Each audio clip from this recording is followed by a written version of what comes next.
Boy, oh boy, are we about to prove a lot of haters wrong with this video. Holy shit. I remember seeing so many people say it's not going to make as much money as Tower Fantasy. It's not going to make as much money as Star Rail. It's not even going to come close to Genshin.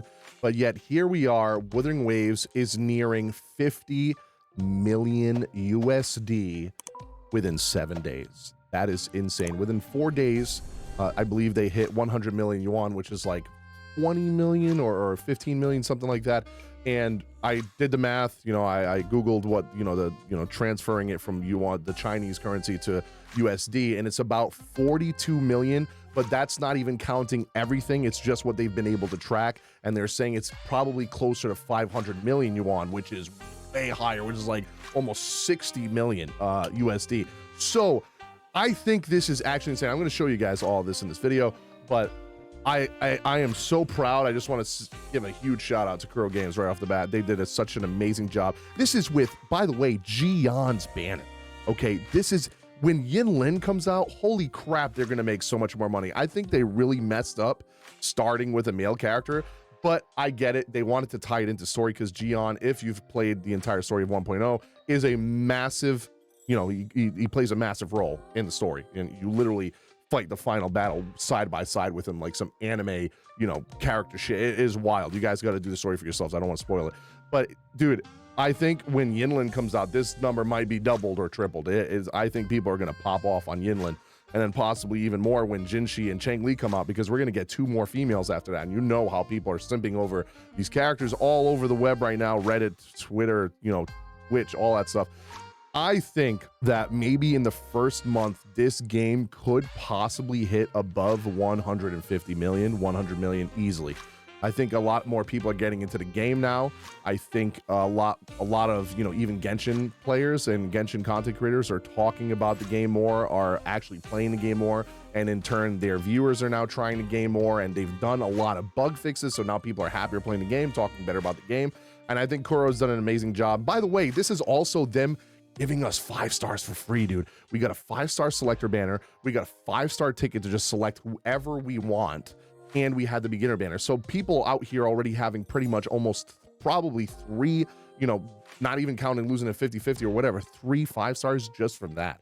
Okay, so there is no reason to spend right now if you don't want to. And I think when Yinlin comes out, though, when people have already, wasted their currency or wasted currency on Yinlin, but don't, have enough to get her, and then, or lose the 50-50, and then they want to spend to try and get more, get the battle pass before it runs out. Sorry, I forgot I had my alerts on and someone followed me.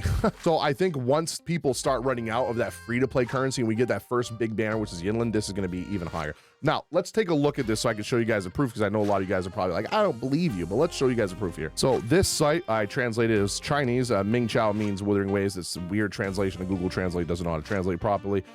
This is about the global version revenue exceeded 300 million yuan, which if you translate that is $41,406,438 US dollars. But if you go down more here, it says that they could exceed 500 million because they're not even able to track everything right now. There's still things that they're not able to track right now, and that it could very easily pass 500 million. So very, very good job to, Wuthering Waves and Kuro Games. They're doing an amazing job at hot fixes and listening to the player feedback. We got an event coming up soon, a new banner, and I think they're just going to keep going up from here. They just got to keep doing what they're doing and keep giving us good characters, keep giving us nice events and updates with expansions to the map. And I think this game could be something special. And a lot of people were doubting that it could rival Genshin, and I think it's getting there, man. I'm pretty sure that it's rivaling what Genshin made. I think the first month was 100 million, right? We're only a week in, and they're over 40 million, about to, very close to 50 million. So I think they could definitely do it. For example, Star Rail not only, I mean, it's just a lot of money. Star Rail made in the first 7 days 40 million. So Wuthering Waves has already surpassed the money that Wuthering Waves did and Tower Fantasy. So GameLook, in their observation, the performance of Wuthering Waves in the first few days after its launch was actually quite good. The estimated recharge revenue of the mobile game version has exceeded 100 million yuan in 4 days after its release. Now, I'm not sure if this is saying this is just a mobile version, not counting PC, or what. If that is, that's insane. The game also has its own official website recharge capability, and the revenue will only be underestimated, meaning that they can't properly calculate how high, and they're actually undervaluing how much it probably is. GameLook believes that the global revenue and guaranteed bottom line, meaning the lowest estimate that it could possibly be in the first week of its launch, is over 300 million yuan. That is absolutely insane, dude. Now it says here, on the basis, if we calculate based on the PC and mobile revenue ratio, the first week revenue of Wuthering Waves is at least between 300 million and 400 million yuan in the current secondary game market. This is already a result that is quite enviable to peers, and it is a level that requires opening champagne to celebrate. 1,000,000%. Now, this is very good for the future of the game. They'll be able to hire more people, have better updates. They already hired a new voice director, and they're probably going to work on future updates with voice actors and all stuff like that. So I think the game's only going to get better. They have a new scenario writer too, so they're going to have better storytelling. The game's only going to keep getting better, and Kuro keeps listening to you guys. So make sure you guys are filling out those surveys, being vocal online while also not being toxic. You know, keep it civil, and, you know, actually have value to your criticisms. Don't just say, oh, you know, the game sucks, I hate it, I'm going back to Genshin because you love Genshin. Okay, let's actually give valid criticism to the game. They are actually actively listening to the players and giving feedback constantly talking to their players and community, constant hot fixes and updates.